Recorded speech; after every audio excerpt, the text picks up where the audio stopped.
being a collector gives you some ideas. I collect those beer tins up there. If you look at the bottom, it's Simba beer. Oh yeah. There's a story behind those as well, because the Lion, South African breweries brought out their Lion export ale. And it was exported, 14 cans in a set. And then, for example, when they exported them to New Zealand, they weren't allowed to because it was a Lion already, so they had a Olsen's. In fact, if you go to the other side over here. Well, that was a beautiful beer back in the day. Anyway, those are all the export ones. And they exported Lion beer to the States. Then the States put a ban on South African beers. Yeah. So South African breweries, very cleverly, called it Simba, which is a Swahili word for lion. Yeah. But they have to put their name on it. Yeah. So they put in Matsapa breweries in Swaziland, Yeah. Eswatini. And that was not banned. So the American market was flooded with those. Because the people collected them, the Americans are big beer can collectors. For the Simba. And they knew it was good beer, and it was 28 cans. So I phoned up the local breweries and I explained to them that I needed a set of their Simba cans. And they said, we've never heard of them. I said, yeah. Pull the other one. I said, they're made by Matsapa breweries. He says, oh yeah, but that's not us, we South African breweries, and that's... I said, let me explain something to you. First of all, they exported from Cape Town, so for anyone in Swaziland to send beer for export here rather than to Maputo would show sheer stupidity, and I don't think any big company is that stupid.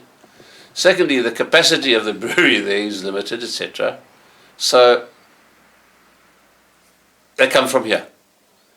And you really don't want this to become public knowledge. Yeah. Said to me, what's your address? They delivered my cans to me here. They were made done here. And were they full cans? Oh, those are empty cans. They know what collectors want. This is a room is under refurbishment now, because he's moving everything. We had to clean up everything here because we had stuff collapsing and things here, so this is refurbishment. But this is mainly, you'll see beer bottles as well from all over Africa, etc.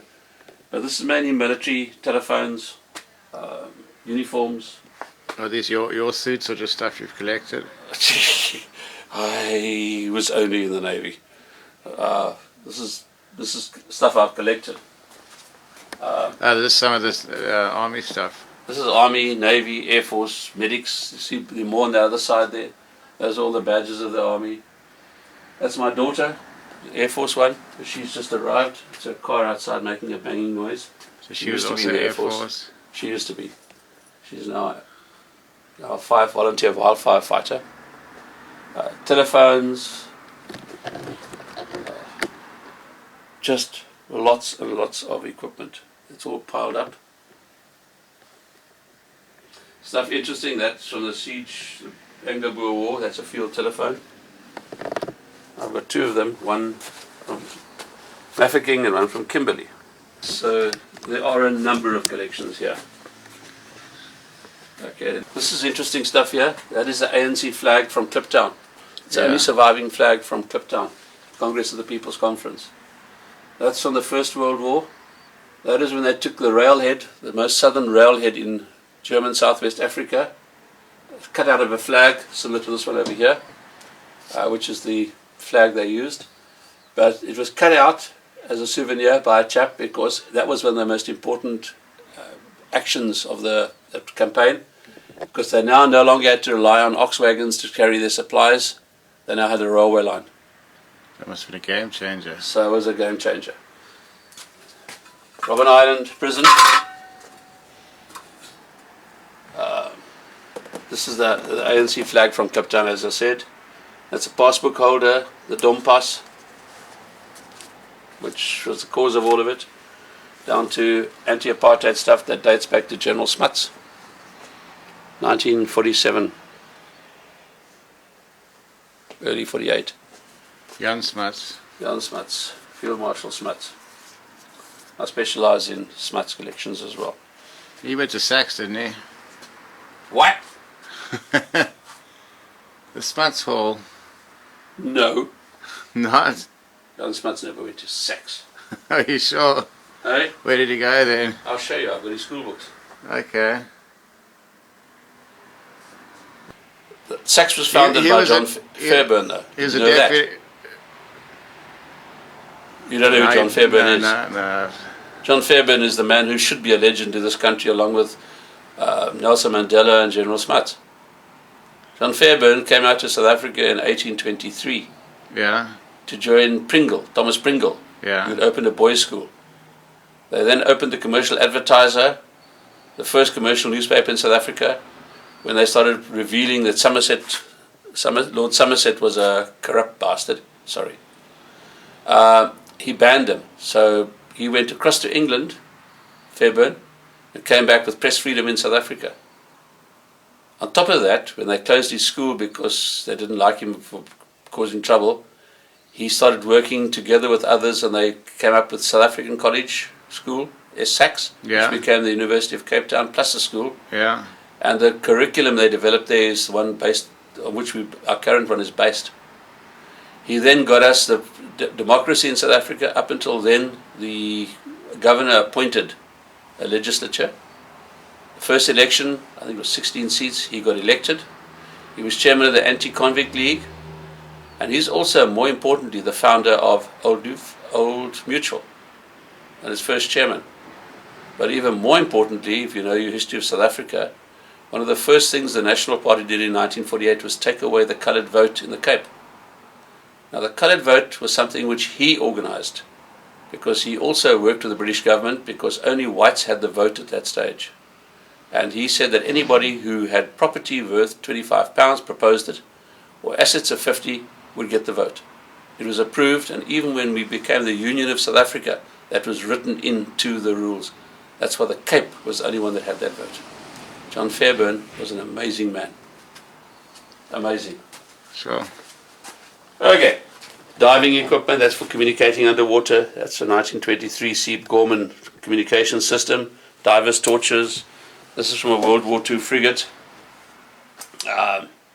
That's the Israeli ensign, which was worn by our ships on the delivery. We used to wear them while in the Mediterranean. Okay, I'm going to switch on a few lights for you. I think it'll make a difference.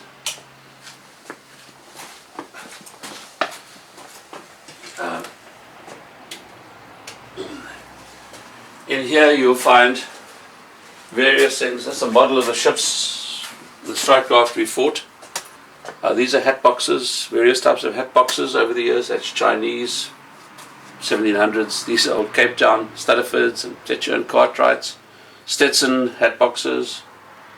Wreckage stuff from wrecks. What was your so this would be a strike craft, yeah? That's a strike craft, yeah. And when you were doing that yacht rescue, you'd be in something like this? Yeah, that was an Oswald Pirro. That was the ship that we used. One of them. And how far could this gun fire? God, you wish you wouldn't ask me things about 14 kilometers, no more, 18 kilometers. That's a fair distance. I should know. I used to know. We had to know. Where was your favourite place to dock? Outside of South Africa? We didn't travel much. And inside, what's your favourite port in South Africa? Simonstown. Good old Simonstown. It's just a naval port. Fire extinguishers, including your fire grenade. These were banned in 1910. The reason is the contents were used by the Germans in 1915 in their shells. Phosgene gas killed thousands and thousands of Allied troops. That's why they were banned. Those ones. Okay, this is my part of my nasty collection. That's a recognition panel used by Rommel's army over his vehicles so they didn't get sunk by or blown up by their own people. These are shipwrecks, souvenirs from ships. That's one of the world's first plastic helmets used by the air raid. World War One. World War Two. World War Two. The first plastic one. That's your metal Brady. Ship's bells, I collect them. I've got them all over. That's from the island of St. Helena. Oh, but this wouldn't have been as tough. It's used by air raid people. They had shrapnel and stuff dropping on top of them. Okay. This is a prisoner of war made by a prisoner of war on St. Helena. This is other examples of it here. That's one of the biggest items. My perfume collection, part of it. Cigarette lighter collection. Do you come from sort of Scandinavian heritage? Swedish. Yeah. Yeah. Here's my grandfather's business card from Öregrund in Sweden. This is all various collections, Victorian jewelry, visiting card cases, sovereign cases, watches, ring watches, drinking flasks, various types. You'll find them all over as well. There are more over here. Train sets, dolls, my Roman Catholic collection, a Bishop's Crozier, Last Rites kit, and also a Zacchetto worn by Pope Pius XII. It's an interesting story because you think, wow, but it's actually very interesting. What happens is, if you've got a meeting with him, before you go in, you put a Zacchetto on your head, you kneel in front of him, do all the stuff, and he leans over, takes yours off and replaces it with his, and then blesses you, my child. So it's on his head for about 30 seconds, but you get a little letter saying you've got one. So it's not particularly valuable, but it's just interesting. Exactly. Okay, here you'll find maps from the Boer War, the German version, the British version, used by civilians following the war, fighting, etc. Tobacco jars, perfumes. My enema collection is in here. Some antiquities, old inkwells, stuff, patent medicines. Moving on.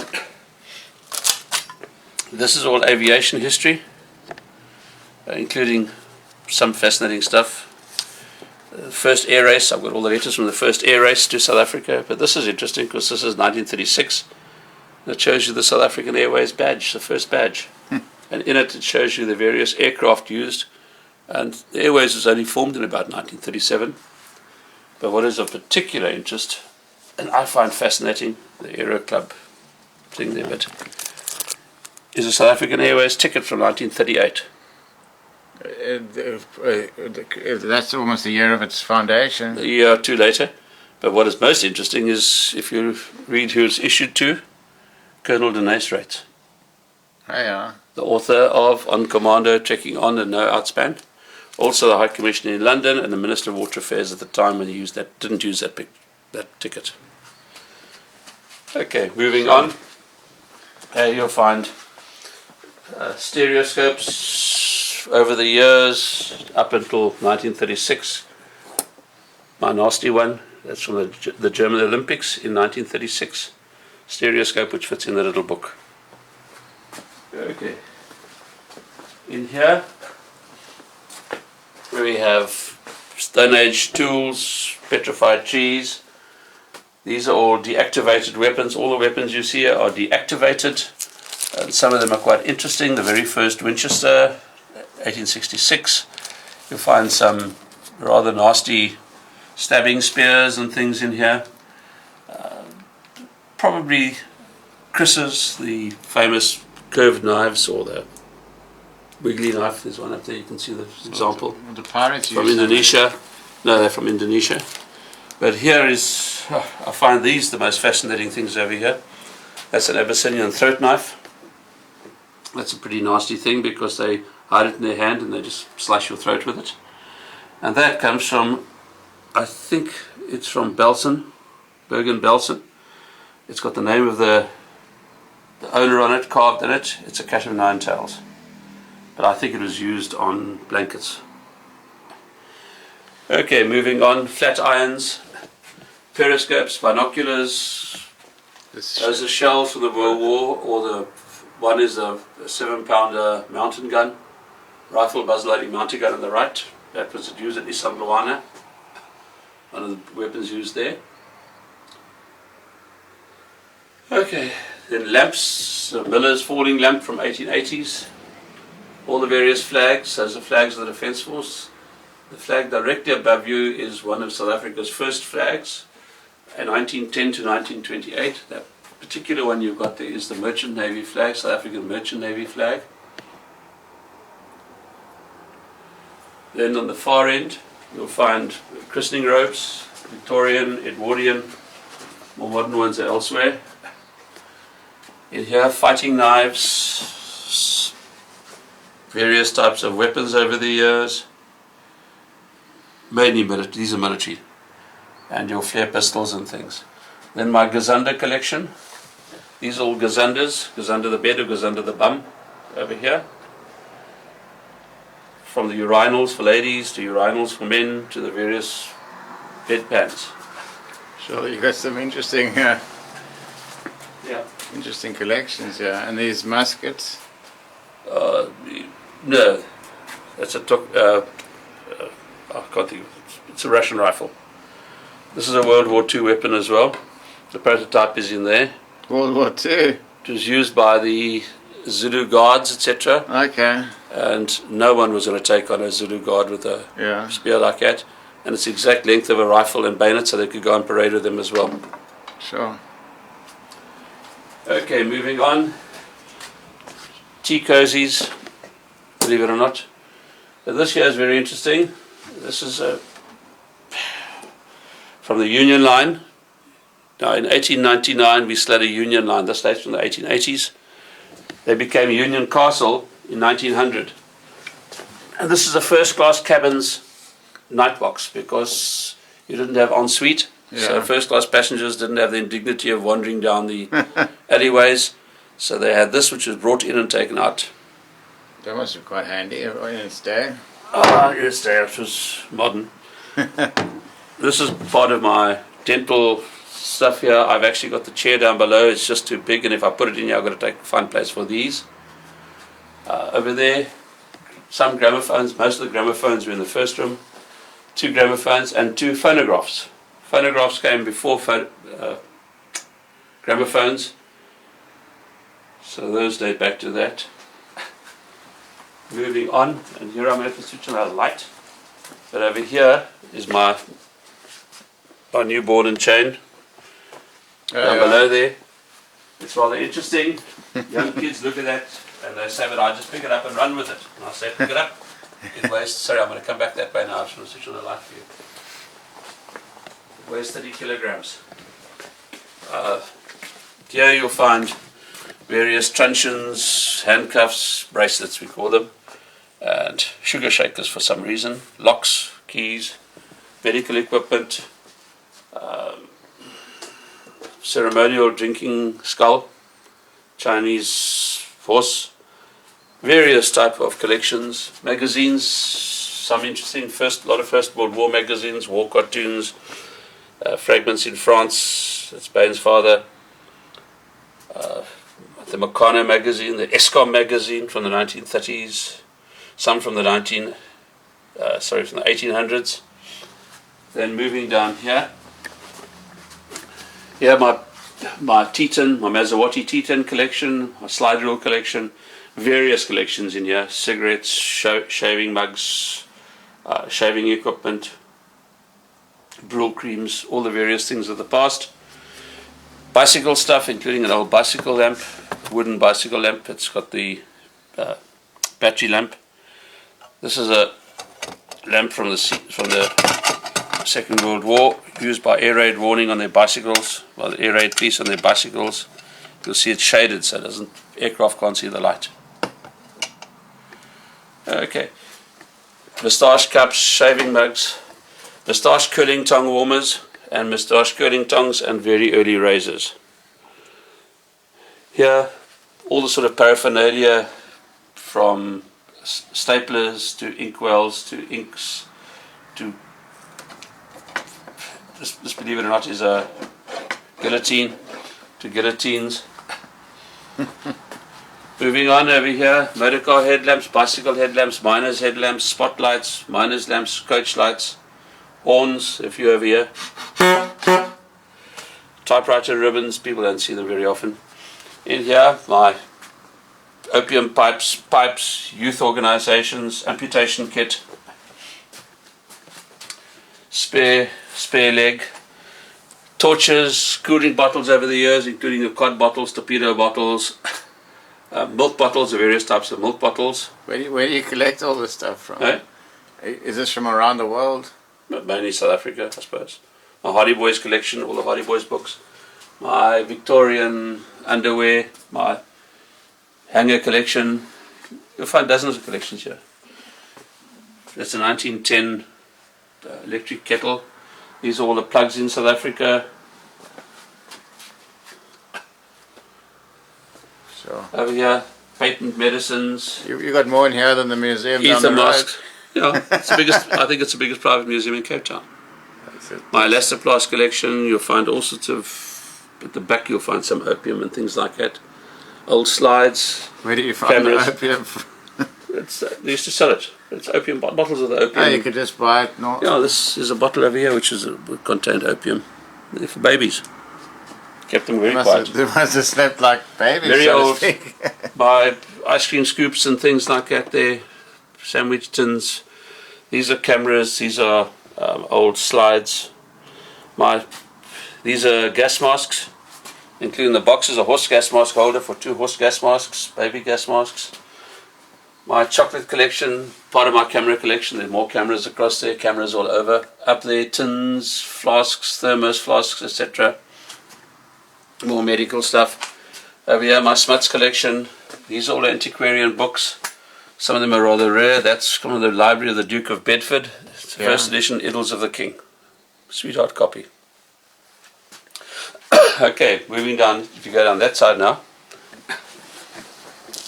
In here, you've got your spectacles, including the first contact lenses, my champagne taps, used for when champagne was used for medicinal purposes to tap it out. Spy cameras, including the Minox, with all the instructions here. Over here, Lux Flakes. I collect Lux Flakes. I used to use them at Christmas on our Christmas tree. They were very emotional to me in a way. Best snow I ever had.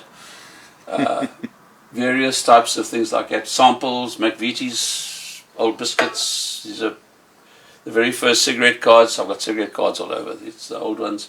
Baby bottles. Here's my collection of powder compacts. I specialize in them.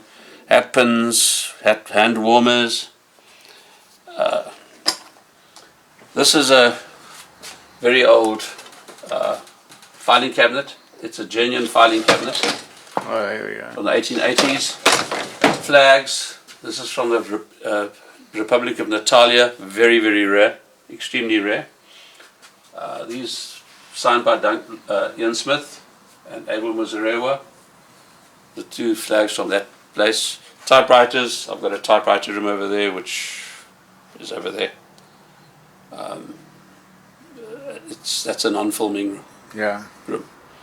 The typewriters I've got all over, especially in there with other collections. Okay, here you'll find all sorts of things, from crumb trays to electric light to electric shaving gear, you name it. Must be. If you look over here, money boxes from Victorian, bank ones, lamps, more lamps. This is a heliograph for signalling with. This has been going since '94. What? The Heritage Museum. No, I started my museum. The first displays were in 1957. 57. 57. How long have you been in this house for? I know this. Every house I've had, we've got You just go bigger and we bigger. bought this particularly for it. Yeah. Yeah, I used to live in a 3-story house in Simonstown. This is unique. That's the most accurate slide rule ever. Okay, that's a Fuller calculator. It was the most accurate device until electronic computers came along. Okay. It's the equivalent of a slide rule. And when I say slide rule, one of these, it's equivalent of one 83 foot 8 inches long. That's the accuracy of that. That's incredible. Okay. Here you'll find trench art. You'll see trench art all over. I've got it all over too. That stuff made during the war by troops in the trenches out of the brass, etc. Okay. We're almost halfway there. Here. This is stuff from the Crimea, Peninsular Wars, Boer War, Anglo-Boer War. Models. I didn't have space. This is all Kaiser Wilhelm. This is my father's stuff from the war. He was a fighter pilot. So it's his fighter gear plus a few others since then. Medical stuff at the bottom. Toys. This is part of my toys up here. These are all full of documents, etc. I love children's sewing machines. You'll see them all over as well. I just like showing people what kids had in the past, what we had in the past, everything from the past. This is a sword that was used from the Crimean period. Whoops, that's not so good. You must get a lot of school tours through here. No. Don't particularly like too many young people that tend to grab things. Yeah. I don't mind them if they... Here's something unique. You're not going to see this again. This is one of the earliest maps. That's a map of Africa upside down. It was published in 1553. Sure. It's Italian. 1553. Yeah, 1553. So Bartholomew Diaz was almost going blind. Oh, yeah. Toys, pencil boxes. That's my 3 daughters. Traps, Meccano sets, various types of toys through here as well.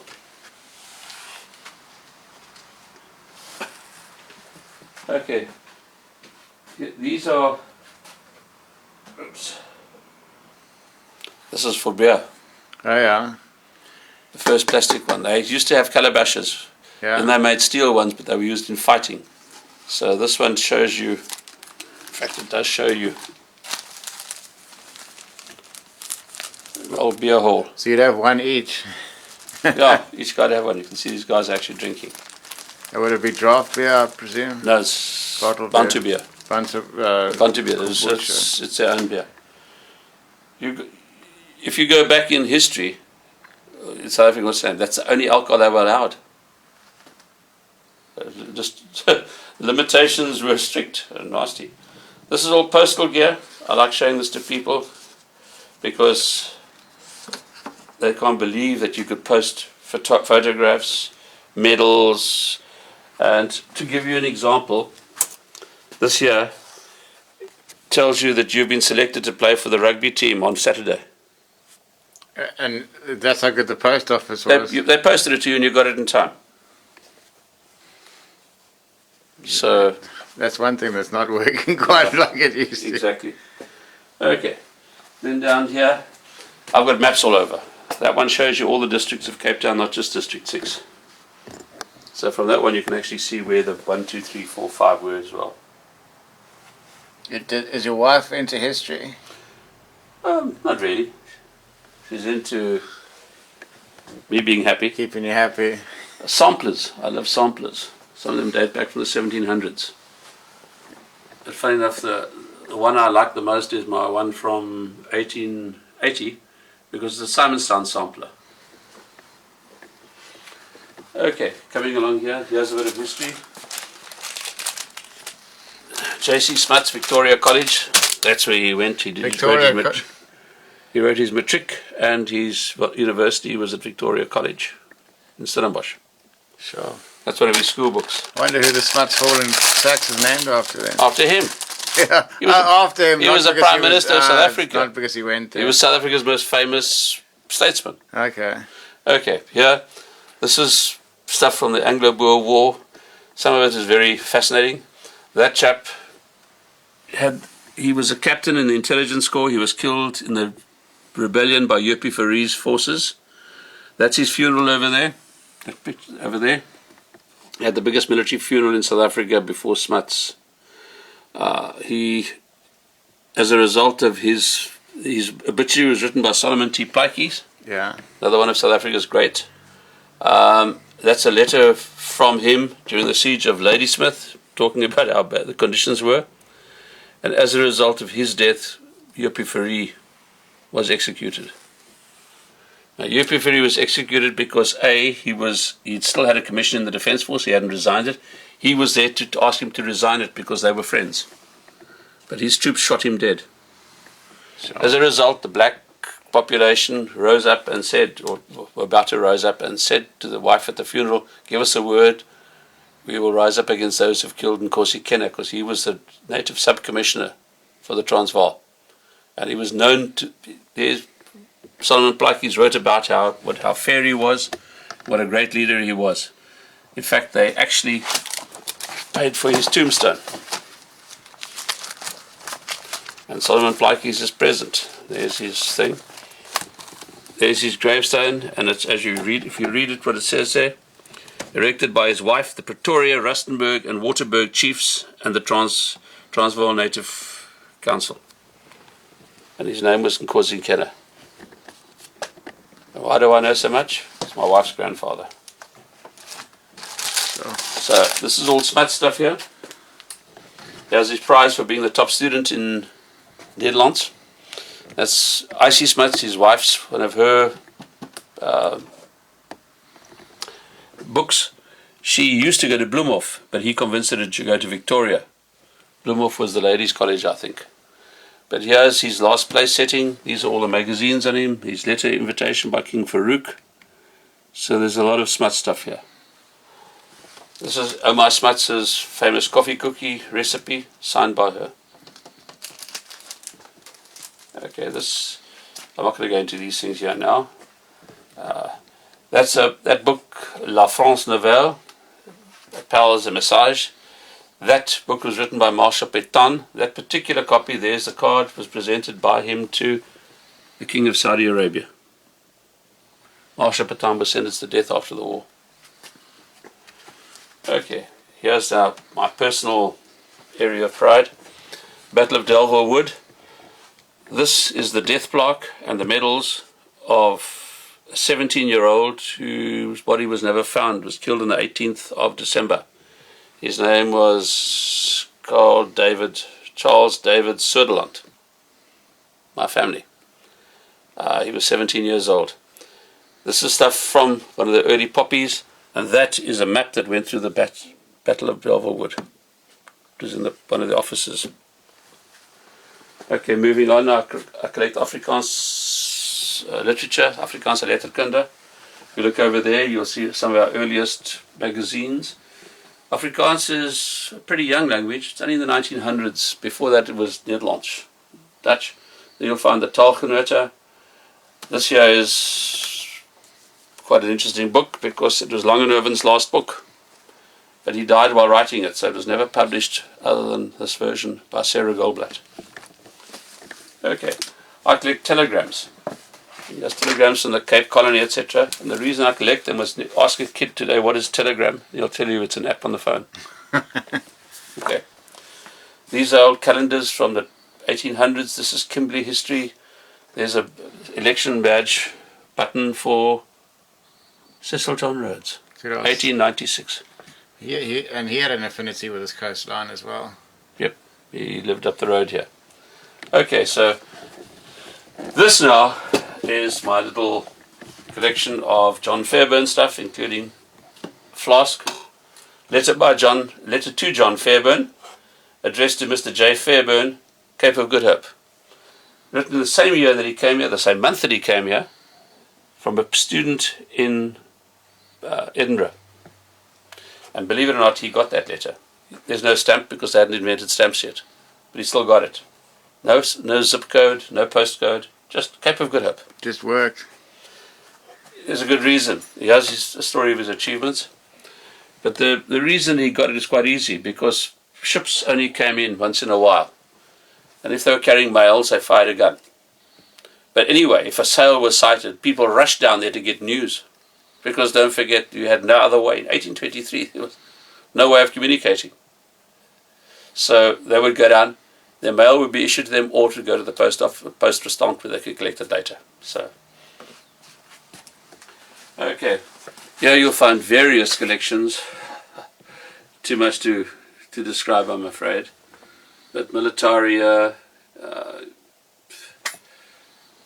even funny things. That's those flowers there.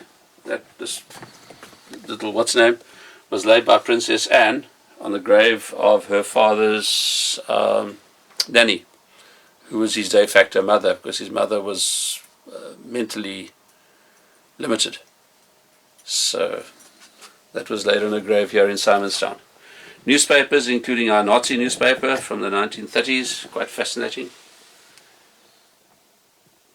I've got lots of newspapers. I've got boxes of newspapers covering all of history. Victorian and postcards, etc., invitations and things. These you'll find a lot more here. Over here, you'll find escape equipment. This is mainly World War II, though that comes from a MiG-23 pilot who was shot down. Most of the stuff is World War II, the secret compasses, the secret maps, the bloodshits, which you had to say, hey, don't kill me, I'm here to help you. This documentation, this is a legal document which dates from the 1820s, and it shows you just how much effort went into legal matters in the UK. It's called an indenture, and this was for the lease of property. Sure. Between two people. That's quite a contract. It's quite a contract, and all done by hand. Okay. Now I've got something very rare here. These are Nederlandse Suid-Afrikaanse Spoorwegmaatskappy bonds. There's a word for it, I can't think of it now. It's like a share certificate, but a share certificate just gives you shares which go up and down in value. These are like a loan. You could the Paul Kruger's railway was funded by banks in London, or in England, Germany, and Holland. And you got this, and then every 6 months you got money back. So it was like there's a word for it. I can't think of it right now. My mind is cluttered. Get a dividend. There's actually a word. It's a single word. I know it well, but I can't think of it. But anyway, when they took over the railway in 1900, they paid them all out and they destroyed them. That's the only known set that I know of. There's nothing on the internet. You can't find it anywhere. So, and I've got a number of the certificates. You'll see some examples here. These are all postal pieces, overstamped Victorian, early Edwardian times. Okay, this is nasty stuff again. So as you look at history, it's all part of the story. Sorry? When you look at history, you look at the good, bad, and the ugly. And yeah, and it happened. Yeah. That's the Wehrmacht, the army belt. On the counter I got the other day is an Air Force one, Luftwaffe. Yeah. So there's new stuff coming in all the time. One of my rarest collections is my Essig bag collection. I have got Essig bags from over 350 airlines, and even the Smithsonian Institute have contacted me to ask for copies of my Pan Am ones. So before it went down? After it went down. After it went down. Because most things are kept, but Essig bags aren't. Okay. They're doing the definitive collection. Do you ever get people trying to break in and relieve you of your stuff? Yeah? Anybody who comes in here is not going to know what to steal. Okay, these are some of my maps. You see I've got maps mainly of Africa and South Africa. That's a very early map of Simonstown. In fact, there are about 7-8 buildings there. There they are over there. That's 1775. The man who did it is Alexander Dalrymple. At that stage, there was no hydrographer in England, so it was done by the French. He was working for the British East India Company. However, 20 years later, he became the hydrographer of the Royal Navy. And he started producing charts himself. And that's when they invaded South Africa as well. Okay, no coincidence there. Old newspapers dating back to the 1700s. Maps. That's an interesting one because that shows you Simons Bay. There was an Englishman who came here and he heard them pronounce Simons Bay. Yeah. So he called it Simons Bay. This shows you what the Cape looked like in 1820. And it shows you how it's so easy to get a letter addressed to somebody because that's how small the town was. Sure, there's nothing. Is that just the CBD basically? That's the whole of Cape Town. That's it. At the time, yeah. Oh, there's the castle. So there's even... Hardly even goes to Long Street. Okay, that's also a very early bay. And what is interesting on this one is you know the story about the Amazon headquarters. Yeah. Where the Khoisan say it was a holy place for them. I've got news for you. Yeah. It was a village. There it is. If you look over there. So they did have... So it was a true story. Some maps go back a lot. This one over here, that's just the heads and bathrooms. This one here is also 1570. That's how long we've had maps. These are various. I mean, some of them show you how they thought the bay looked in those days. It's completely different. It's just rounded. But the first decent one was done by Pringle, Admiral Pringle. The sea in Pringle Bay is named after That's him. it. He was a surveyor. Okay, and then finally, to put you out of your misery, we come to my maritime room, but it also contains car badges and things like that. These are very early. It's Rhodesia and that's Western Cape AA. Do you see them up top there? Then various examples. Then there's this. It's a collection of over 150 models made by one man over a period of 28 years. All of match made from scratch, using bits of wood, etc. They're not kits or anything like that. And this is half of them on this side, the other half's on the other side. These are all British warships. Other side are other navies. He was ex-Royal Navy. Submarine badges of the world. There's quite a few of them there. They run around as well. I've got most of them. And then the first ship I ever steered was SAS Windhoek. I told you earlier that I'd served as on a minesweeper first, and this is the wheel. And taking the wheel for the first time must have been quite an experience. Yeah, simple, very basic. You just do what the person tells you to. No big deal. As long as you don't chase the lubber's line, in which case they clap you. What like they did on that Costa Concordia. No, I don't think it's faster. The lubber's line is when you go the wrong way. And you try and go to it instead of following it. Okay. There's old stuff that's from the Imperial Conference. It's the most beautiful program. It's gilt, it's silk lined on the inside, and that's for a visit by the Imperial Prime Minister, so the Commonwealth Prime Minister, not Commonwealth, it was Dominions, to see the Dreadnought, the first battleship. That's there from the visit of the French fleet in 1905, which is 100 years after Trafalgar.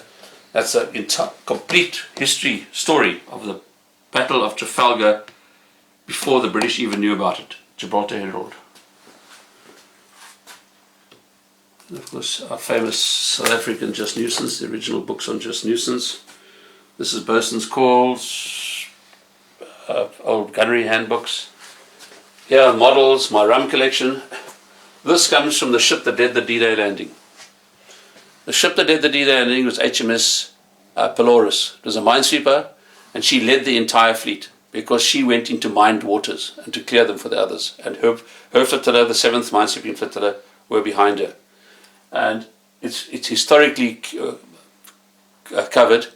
And what is interesting is as they sailed, Admiral Ramsey made the signal, happy hunting. And he raised a flag, made his flag signal back as a flotilla leader, saying Nelson in the van, because his name was Commander George Nelson. And Nelson, his signal was a play on Nelson leading the victory in Trafalgar. Exactly. Now that is what the position of the telegraph was, make smoke, on that day. How did I get it? Quite simply because we bought the ship as HMS Pelorus, HMSAS Pelorus, HMSAS Maritzburg, Peter Maritzburg, and when we sank her, this was taken off by one of the chaps who was on her. Okay. That's part of our first submarine. After we cut her up, that's the name of, she'd be called, changed the name to Spear at that stage. Okay.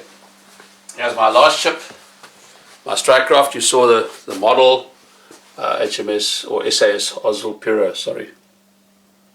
Cannonballs from the Battle of Muizenberg. Some old sponge bucket from an old man of war. Various caps, models, you name it. I specialize in name tallies, Royal Navy tallies. I've got over 1,000. All of them in albums like this one. That's one from the Cape Naval Volunteers in 1907. That chap was killed or drowned just after the picture was taken. This is the only known cap ribbon left. These are all Commonwealth. These are South African cap ribbons from the old days when we used to wear cap ribbons. We stopped in about 1953. And I have got over 1,000. For example, here, these are all battleships of the Royal Navy. This other chap. Come on. That is an important one. That is a Schleswig-Holstein. That's the ship that started World War II. She was anchored in Danzig Harbour on the 1st of September, and at 6 o'clock she opened fire. Her guns signaled the invasion.